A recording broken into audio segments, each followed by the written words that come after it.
জুলাই সনদে সাইন করার মানে হচ্ছে সংসার হবে কিনা সেটার নিশ্চয়তা ছাড়া বিবাহে কবুল বলা, বিয়েতে কবুল বলার মতো। আমি জানি না যে হচ্ছে সরকার কোন প্রক্রিয়ায় কীভাবে বাস্তবায়ন করবে, কী আদেশ দিবে, নোট অফ ডিসেন্ট রাখবে নাকি রাখবে না, এটা সহ বাস্তবায়ন করবে না এটা ছাড়া বাস্তবায়নের নির্দেশনা দিবে। আমি জানি না যে হচ্ছে সরকারের আদেশটা কে দিবে, মানে হচ্ছে উকিল বাবা কে হবে। আমি সব কিছু না যাই নাই, আমি সব জায়গায় এই নিশ্চয়তাগুলো না জেনে, শ্বশুর শাশুড়িকে সেটাও না জানে, এক বছরে সেটা আদায় করতে পারেন না আপনারা। বলতেছি মানে সেটা না জানে আমি গিয়ে সাইন করে চলে আসলাম, মানে কবুল বলে চলে আসলাম যে আমি কবুল মেনে নিয়েছি, আপনারা যা বলছেন তা ঠিক আছে, আমি অঙ্গীকার করে দিচ্ছি, আমি এটা বাস্তবায়ন করে ফেলবো। কিন্তু বাস্তবায়ন করার ক্ষেত্রে যে প্রত্যেকেরই অনেকগুলো নোট অফ ডিসেন্ট রয়ে গেছে, আর বাস্তবায়নের দায়িত্ব তো আমার আপনার না, বাস্তবায়ন করার জন্য তো এই সরকারকে বসানো হয়েছে, এই সরকারের দায়িত্ব।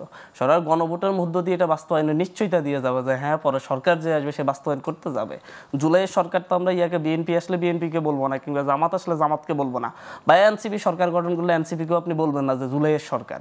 জুলাই পরবর্তী সরকার হচ্ছে যে ডক্টর ইউনূসের সরকার।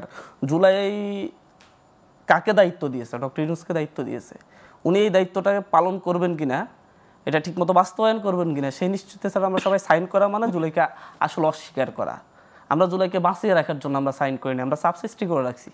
আপনি বাস্তবায়নের নিশ্চয়তা দেন, আপনি বলেন যে বাস্তবায়নটা কে করবে, সাক্ষী কে হচ্ছে, আমরা সবাই মোটামুটি সাক্ষীর মতো যে হ্যাঁ আমরা দেখতেছি সরকার এটা বাস্তবায়ন করবে, আমরা সাক্ষীর মতো।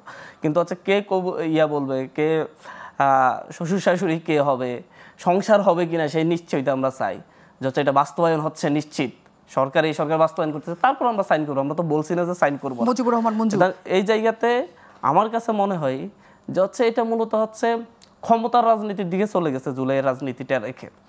কারণ দীর্ঘ সময় ধরে যারাই ক্ষমতা কেন্দ্রিক রাজনীতি করেছে, ক্ষমতা কেন্দ্রিক রাজনীতি করতে যায় দেশকে বারবার পিছিয়ে দেওয়া হয়েছে।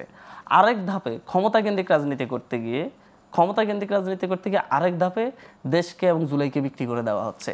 এই জায়গায় দেখেন হচ্ছে আগের দিন রাতে সকালে একটা রাজনৈতিক দল সকাল পর্যন্ত বলতেছে আমরা সাইন করবো না এটা বাস্তবায়ন নিশ্চয়তা ছাড়া, কিন্তু এরপর দুপুরের পর্যায়ে সাইন করেছে। আমার এই দৃশ্য দেখে আমার সেই 2013-14 সালে এরশাদের সেই কাহিনীগুলোর কথা মনে পড়ছে। সকালে নির্বাচনে যাব, দুপুরে যাব না, আবার বিকালে যাব, এই ধরনের অবস্থা হয়েছে। এটা তো দেশের মানুষ ভালোভাবে নেয় না। কোন স্ট্যান্ডের উপর আছে?